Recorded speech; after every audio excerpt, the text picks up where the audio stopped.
नमस्कार प्रिय विद्यार्थियों। हम क्रमशः जेरेमी बेंथम द्वारा प्रतिपादित उपयोगितावादी सिद्धांत या सुखवादी सिद्धांत को अध्ययन की दृष्टि से बिंदुवार ले रहे हैं। तो वो जो बिंदु सैद्धांतिक दृष्टि से थे, उसी क्रम में हम जब उपयोगितावादी सिद्धांत को आलोचनात्मक दृष्टि से देखते हैं तो उसमें कई प्रकार की व्यवहारिक कमियां दिखाई देती हैं। हम देखते हैं कि बेंथम ने जो सुखों के गुणात्मक अंतर की बात कही है, मात्रात्मक अंतर की बात कही है, तो यहाँ आलोचना करते हैं हम तो देखते हैं सुखों में है गुणात्मक अंतर।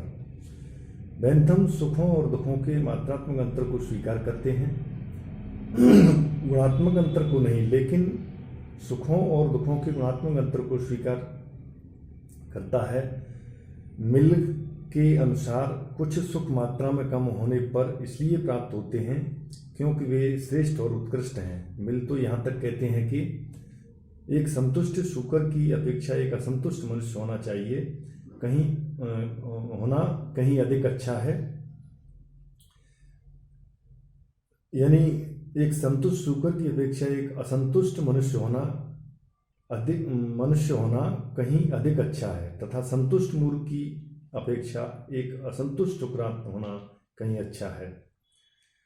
अर्थात कहने का तात्पर्य मिल का है सुख अपने महत्व के आधार पर उच्च या निम्न भी हो सकते हैं। सुसंस्कृत विद्वान लोगों की बातों से जो सुख मिलता है वह मूर्ख व्यक्तियों की इंद्रियों को संतुष्ट करने वाली बातों में कहीं अधिक श्रेष्ठ है।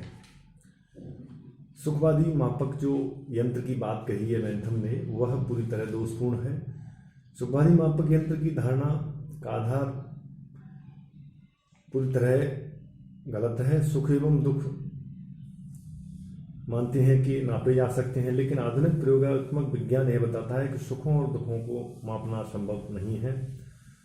इनको किसी मीटर या लीटर में नापा जाना या तोला जाना बड़ा ही दुष्कर कार्य है। सुख और दुख को मापने में बेंथम ने व्यक्तिगत भावनाओं की पूर्णतः उपेक्षा की है। मिल के अनुसार विद्वानों के प्रभाव ही सुखों की जांच अथवा निर्णय के सही आधार हैं। उपयोगिता स्वतंत्रता से अधिक महत्वपूर्ण नहीं। बेंथम के उपयोगितावादी विचारों में यह भाव है कि स्वतंत्रता तथा उपयोगिता में उपयोगितावाद को ही अधिक महत्वपूर्ण माना है, लेकिन मिल यह मानते हैं कि स्वतंत्रता को उपयोगिता से अधिक महत्वपूर्ण बताया है और कहा है मिल के लिए स्वतंत्रता उपयोगिता से अधिक उच्च और अधिक मौलिक है। यानी उपयोगितावाद या उपयोगिता इतनी ज़्यादा इम्पोर्टेंट नहीं है जितनी कि स्वतंत्रता, क्योंकि किसी को परतंत्र करके और हम उसकी चाही वस्तुएं दें और उसको परतंत्र श्रेणी में रखा जाए तो वह उसके जीवन का एक अंधकारमय दृश्य होगा।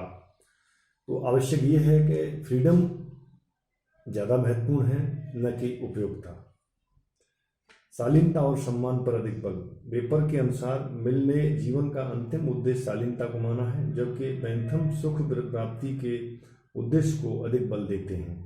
मिल नैतिक उद्देश्य को सुख या प्रसन्नता से उच्च मानते हैं, जबकि कोई व्यक्ति नैतिक उद्देश्य को प्राप्त कर लेता है तो प्रसन्नता उसके कदम चूमती है। राज्य के उद्देश्य के संबंध में सुधार। बेंथम ने यह विचार प्रकट किया कि राज्य का कार्य व्यक्ति सुख में वृद्धि करना है, लेकिन जेएस मिल इस बात से असहमत हैं। वे कहते हैं कि राज्य एक नैतिक संगठन है जो नैतिक उद्देश्यों की पूर्ति हेतु जीवित है। राजा व्यक्ति को उसके व्यक्तित्व के विकास के लिए आवश्यक परिस्थितियां उपलब्ध कराता है। देखो, ये व्यक्तिगत उन्नति के लिए जो परिस्थितियां हैं अनुकूल तरीके से उपलब्ध कराना राज्य का कार्य है, लेकिन उसके सुख के लिए बाध्य करना, अब कई तरह की स्थितियां ऐसी हैं कि जिन्हें राज्य नहीं कर सकता है, तो वहाँ उसके द्वारा एक दायरे में रखने की बात कही गई है। राज्य का आज्ञापालन का आधार व्यक्तित्व का विकास। मिल कहते हैं कि राज्य की आज्ञा पालन का आधार सुख नहीं बताता बल्कि संपूर्ण व्यक्तित्व के विकास को मान्यता देते हैं। सुखों की प्राप्ति अप्रत्यक्ष ढंग से होती है। मिलने अधिकतम व्यक्तियों के अधिकतम सुख की कल्पना में सुधार करने के साथ साथ यह भी कहा कि सुख अप्रत्यक्ष रूप से भी प्राप्त हो सकता है, जैसे एक व्यक्ति को दूसरे व्यक्ति की सेवा में सुख मिलने लगता है। मिल का सैद्धांतिक नैतिक, बेंथम का राजनीतिक। बेंथम अधिकतम सुख के सिद्धांत को मानते हैं, नैतिक नहीं, लेकिन मिल उपयुक्तवाद को नैतिक आधार पर प्रस्तुत करने का प्रयास करते हैं। मिल द्वारा अंतःकरण के तत्व पर बल। बेंथम मिल के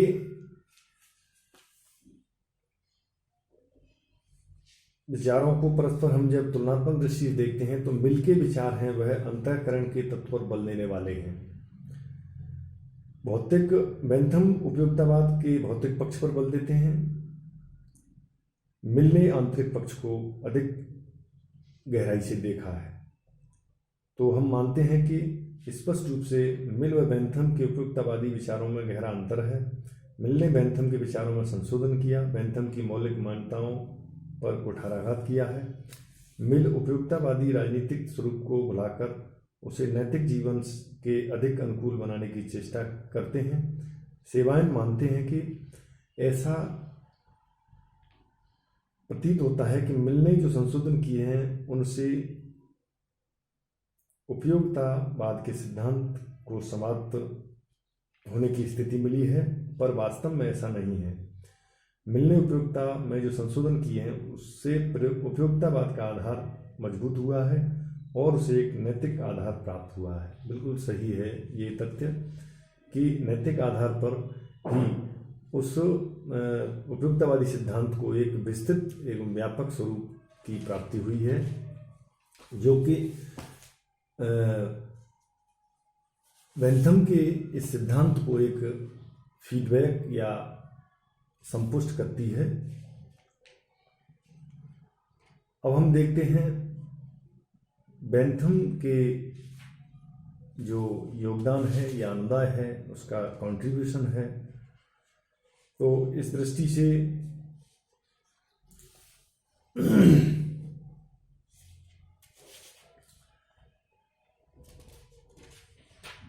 हम जब एक अनुदाय की बात करते हैं तो एक ऐसा दृष्टिकोण निकल के आता है जिसमें उनके द्वारा जो स्थापित किए गए सैद्धांतिक विचार हैं उन सब का निष्कर्ष या एक समरी सारांश के रूप में प्रस्तुतिकरण सकारात्मक दृष्टि से और एक समाज सुधारक के रूप में तैयार होता है।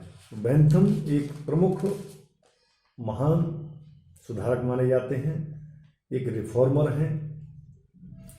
पोलक ने कहा है 19वीं शताब्दी में आर्थिक, सामाजिक, राजनीतिक, वैधानिक जितने भी सुधार हुए उनमें से शायद ही ऐसा कोई सुधार हो जिस पर बेंथम का प्रभाव नहीं पड़ा हो।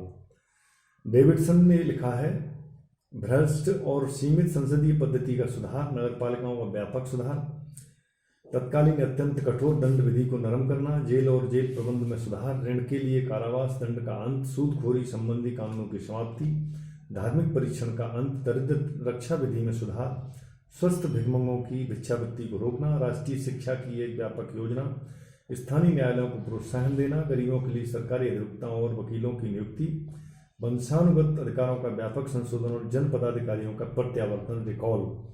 मैक्सी ने लिखा है यह कहने की जरूरत नहीं कि जिन सुधारों का बेंथम ने इतनी तत्परता और लगन के साथ समर्थन किया उनमें से अनेक सुधार आज विभिन्न देशों में कानून के रूप में आ चुके हैं।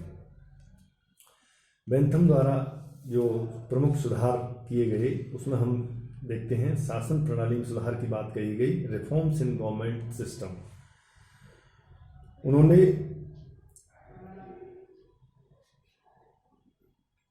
लोकसत्ता और जनतंत्र की उपयोगी सिद्धि को प्राप्त किया। जनतंत्र में ही सबकी स्वार्थ सिद्धि का सिद्धांत लागू हो सकता है। राजतंत्र इस दृष्टि से उपयोगी सिद्ध नहीं हो सकता है। वास्तव में जनतंत्र ही अधिकतम व्यक्तियों के अधिकतम सुख की एक भावना को प्रकट करता है।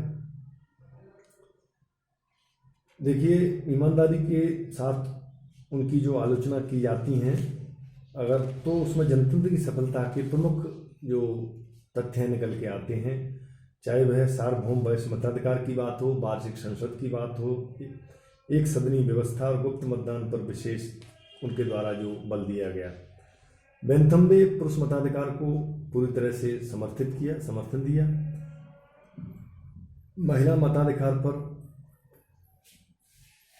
उन्होंने इतना जोर नहीं दिया, क्योंकि उसकी दृष्टि में अभी इंग्लैंड में इस अधिकार के उपयोग का समय नहीं आया। कॉमन सभा के वार्षिक चुनाव की बात है, उस पर उनका विचार काफ़ी महत्वपूर्ण है। विधि निर्माण या लॉ रिफॉर्म्स में उन्होंने एक प्रमुख पुस्तक लिखी, principles of morals and legislation. इन्होंने इसमें विधि निर्माण में विधि सुधार के नए पैगंबर के रूप में अपने आप को एक इस तरह का साबित करके बताया। संसार के विभिन्न देशों के राजनेता व्यवहारिक पथ प्रदर्शन के लिए उनकी ओर देखने लगे। बेंथम के अनुसार कानून निर्माण का जो उद्देश्य है वह आजीविका, पर्याप्तता, समानता और सुरक्षा, सामान्य अर्थों में जनता का हित संवर्धन ही उसकी विधि का प्रमुख उद्देश्य है। तो इस प्रकार से न्याय व्यवस्था के बारे में उन्होंने कुछ सुधार किए या योगदान की दृष्टि से। इंग्लैंड की तत्कालीन न्याय व्यवस्था भी अत्यंत दोषपूर्ण थी, जिसमें बेंथम ने कटु आलोचना की एवं उनके द्वारा न्याय व्यवस्था में होने वाली अनावश्यक खर्च, असाधारण देरी, अव्यवस्था, दुश्चिंता के कारण बेंथम ने अंग्रेजी न्याय प्रणाली के बारे में लिखा है, इस देश में न्याय बेचा जाता है, बहुत महंगा बेचा जाता है और वह व्यक्ति जो इसका दाम नहीं चुका सकता न्याय से वंचित रह जाता है। न्यायाधीशों के प्रति बेंथम की जो मानसिकता थी वह कम श्रद्धा वाली थी, क्योंकि उन्होंने निरंकुशता की रोकथाम के लिए जूरियों का समर्थन किया और इस तरह से उनकी कार्य प्रणाली पर प्रश्न चिन्ह लगाया।